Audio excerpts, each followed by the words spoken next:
तर hello everyone, सर्वांना good morning. आणि आज आम्ही सकाळी रेडी होऊन निघालो होतो वेदांच्या स्कूलला, कारण आज होता इंडिपेंडन्स डे. सगळ्यांना हॅपी इंडिपेंडन्स डे.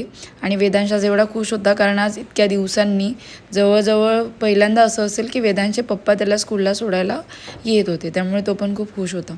आम्ही स्कूलला पोचलो, वेदांशला स्कूलमध्ये सोडलं त्याच्या टीचर आंटीकडे. आणि मग त्याच्यानंतर त्यांचं इथे फंक्शन चालू झालं होता. खूप छानच सेलिब्रेशन चालू होतं. आणि मग इथे आमचं फोटो सेशन चालू झालं होतं. हे आहे आमचं महिला मंडळ स्कूलमध्ये जे आम्ही एकत्र बसतो ते. त्याच्यानंतर पुन्हा आम्ही गेलो होतो जे त्यांचं फंक्शन चालू होतं ते बघायला. इथे त्यांचं जे सॉंग्स होते त्यांनी घेतले होते सारे जहाँ से अच्छा, ते चालू होतं.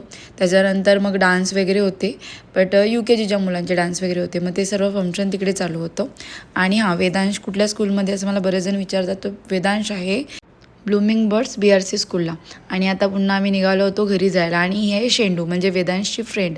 आणि मग ते फायनली आम्ही पोचलो होतो उंबाटला, कारण आज आम्हाला जायचं होतं डीमार्टला सामान घ्यायला. इथे आम्ही डीमार्टला पोचलो तर होतो, बट एवढी गर्दी होती की एकही ट्रॉली नव्हती. जवळजवळ अर्धा तास आम्हाला ट्रॉली घ्यायला लागलं होतं. आणि मग मध्ये येऊन फटाफट आम्ही एवढं सारं सामान घेतलं होतं. 2 ट्रॉलीज आमच्या भरल्या होत्या.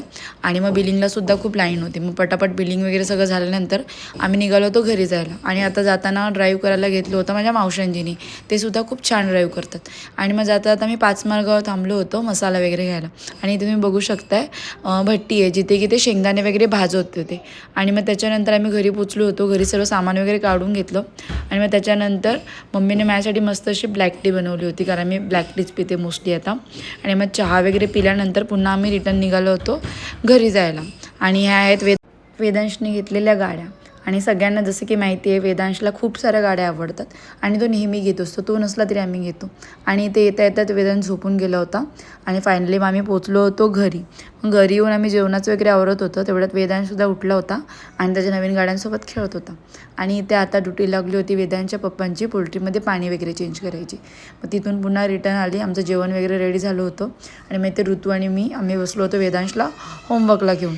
मी एकटी बसली की त्याला खूप मारते, त्यामुळे तीसुद्धा मध्ये बसली होती. आणि त्या आम्ही मग आता जेवून घेत होतो. आणि चला बाय बाय, गुड नाईट.